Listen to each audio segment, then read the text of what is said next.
We connect the world. We can hear the world. We connect the world. अभी हम जाएंगे थोड़ा सा ऑडिटरी वर्बल थेरेपी, यानी जो आप बहुत सारे लोग जो स्पीच थेरेपी बोलते हैं उसके बारे में थोड़ा सा हम जानकारी लेंगे, ताकि आपको पता चले कि आपका बच्चा क्या करता है, क्यों करता है, कौन उसके साथ ये थेरेपी करता है, वगैरह वगैरह।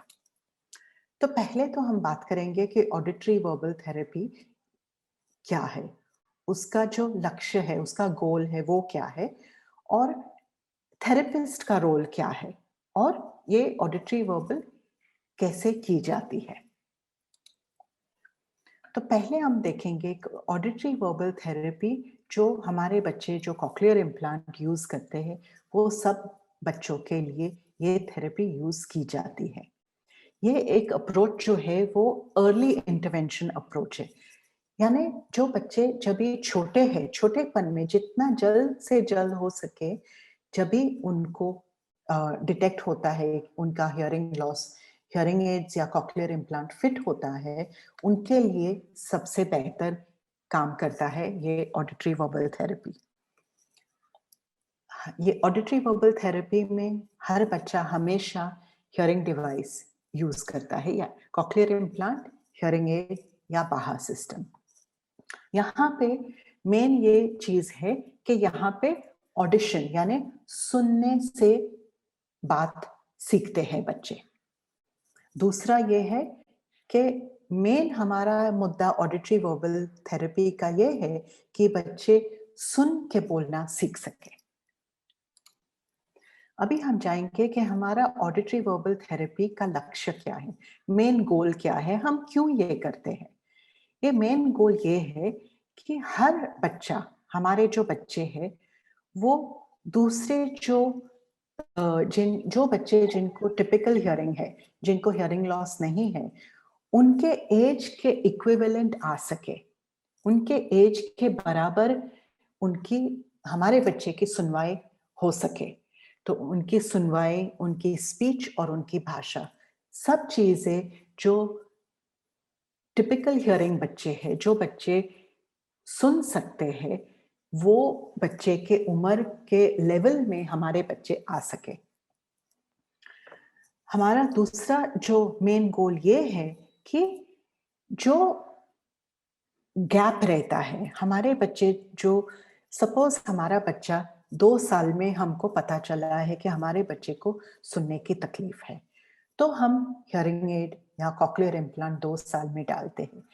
तो एक गैप बन जाता है 2 साल का, क्योंकि हमारा बच्चा 2 साल में सुनना शुरू करता है, पर दूसरे बच्चे 2 साल के ऑलरेडी 2 साल से सुनते आए हैं।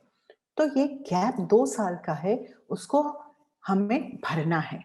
तो ऑडिटरी वर्बल थेरेपी का हम क्यों करते हैं, ताकि ये 2 साल का गैप भर सके हम सब साथ में मिलके।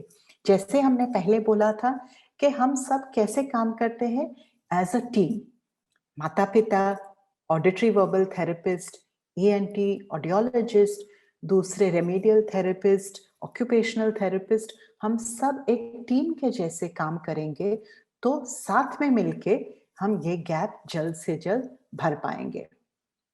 और यहाँ पे मेन जो प्लेयर है, मेन टीम का जो हेड है, यहाँ हमारे माता पिता है, क्योंकि 24 घंटा माता पिता बच्चे के साथ है। वो थेरेपी के लिए 1 घंटा जाते हैं, बाकी का टाइम घर पे मम्मी पापा और फैमिली मेंबर्स रहते हैं बच्चे के साथ भाषा देने के लिए। तो अभी हम देखेंगे कि अभी ऑडिटरी वर्बल थेरेपिस्ट का रोल क्या बनता है। तो ऑडिटरी वर्बल थेरेपिस्ट का रोल ये होता है कि माता पिता को ये नॉलेज दे, उनको शिक्षण दे कि उनके बच्चे के साथ घर पे वो काम कैसे कर सके। तो एक चीज मैं आप सबको बोलना चाहूंगी कि एज पेरेंट्स, आप माता पिता या पालक जो है, तो आपको आगे बढ़ के थेरेपिस्ट को पूछना है और थेरेपी में आपको आगे बढ़ के काम करना है, भाग लेना है। ऐसा चुपचाप थेरेपी में नहीं बैठना है और सुनना है। जितना आप थेरेपी में भाग लेंगे आगे जाके, उतना आप सीखेंगे और उतना आप बेहतर घर पे बच्चे के साथ काम कर पाएंगे। अभी हम आगे जाके देखेंगे कि ऑडिटरी वर्बल थेरेपी का पूरा प्रोसेस क्या है और कैसे की जाता है। तो ऑडिटरी वर्बल थेरेपी हम कैसे करते हैं? तो पहले तो जैसे हमने बोला कि अर्ली डिटेक्शन, तो हमें जांच करनी है जल्द से जल्द जन्म के बाद के बच्चे को सुनने की तकलीफ हुई, जल्द से जल्द वो बच्चे को हियरिंग एड या कॉक्लियर इम्प्लांट डालना है। तो ये कौन करेगा? ये हमारे ऑडियोलॉजिस्ट करेंगे। जैसे फातिमा मैडम ऑडियोलॉजिस्ट है, वो करेंगे। तो उनके पास जाना है, ऑडियोलॉजिस्ट के पास। वहाँ पे ऑडियोलॉजिस्ट हियरिंग एड या कॉक्लियर इम्प्लांट आपके बच्चे के लिए रेकमेंड करेंगे। और उसको सिर्फ रेकमेंड करके काम नहीं बनता है, उनको बहुत सही तरीके से उसको प्रोग्राम करना है। सही हियरिंग एड परचेस करना है और सही से उसका मैपिंग या प्रोग्रामिंग करना है। बहुत बार पेरेंट्स को लगता है, अरे ये ऑडियोलॉजिस्ट के पास हमको बार बार जाना पड़ता है, वो बार बार बुलाते हैं हमको। ये क्यों बुलाते हैं? ये इसके लिए बुलाते हैं ताकि वो सही तरीके से उस हियरिंग एड या कॉक्लियर इम्प्लांट का प्रोग्राम करे, ताकि हमारी ऑडिटरी जो नस है, कान की जो सुनने की नस है, वहां से सिग्नल हमारे दिमाग, ब्रेन तक बहुत अच्छी तरह से जा पाए और वहां पे हमारे जो न्यूरल कनेक्शंस है वो ज्यादा से ज्यादा बढ़ पाए और हमारा बच्चा सुन पाए। एक बार ऑडियोलॉजिस्ट हियरिंग एड या कॉक्लियर इम्प्लांट फिट करता है, उसके बाद ऑडिटरी वर्बल थेरेपी शुरू होती है। यहाँ कैसे शुरू होती है? तो पहले क्या होता है? बेसलाइन असेसमेंट होता है। थेरेपिस्ट को जानना चाहिए कि हमारा बच्चा जो है वो कौन सी लेवल पे है, कहाँ से शुरू करना। तो उसको बोलते हैं बेसलाइन असेसमेंट। उसका एक असेसमेंट थेरेपिस्ट करते हैं। असेसमेंट करने के बाद गोल सेट होते हैं, उसके लक्ष्य सेट होते हैं।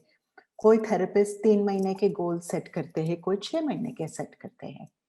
तो ये आगे जाके हम अगले 3 महीने में क्या-क्या बच्चे के साथ करने वाले हैं। ये गोल सेट होने के बाद थेरेपी शुरू होती है। तो जो गोल्स थेरेपिस्ट ने सेट किए हैं, ये गोल्स यानी लक्ष्य जो सेट किए हैं, उसमें से थेरेपिस्ट चुनेगी। ऑडिशन यानी सुनने में स्पीच का गोल चुनेगी, भाषा का गोल चुनेगी और ये गोल के ऊपर वो एक्टिविटी तैयार करेगी।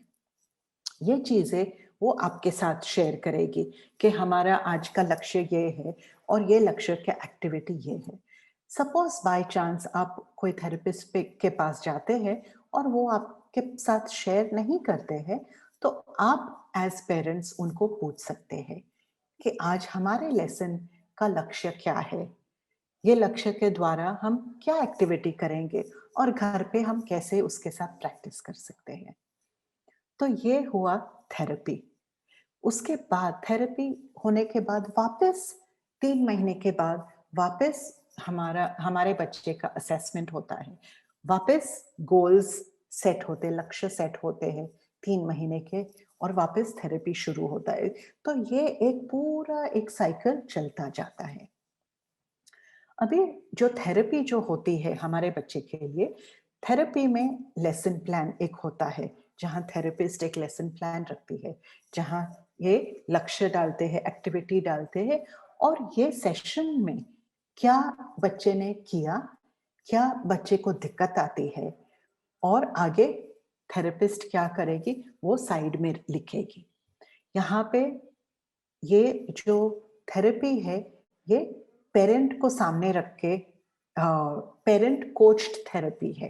यानी पेरेंट को हमारे ऑडिटरी वर्बल थेरेपी के 10 अलग-अलग मुद्दे हैं, 10 अलग-अलग प्रिंसिपल्स हैं और ये 10 प्रिंसिपल्स में से 6 जो प्रिंसिपल्स है वो पेरेंट के रिलेटेड है। यहाँ पे पेरेंट को गाइड एंड कोच किया जाता है। उसके ऊपर ये 6 बहुत महत्व के प्रिंसिपल्स हैं। तो पेरेंट का रोल ऑडिटरी वर्बल थेरेपी में सबसे अहम है।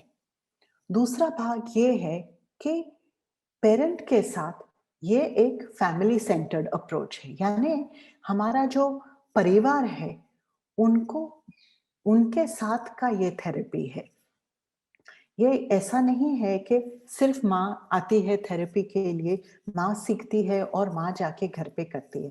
बिल्कुल नहीं, यहाँ पे हमें पूरे फैमिली को इन्वॉल्व करना है, पूरे परिवार को ये जानकारी देनी है ताकि ये परिवार हमको सहायता दे सके।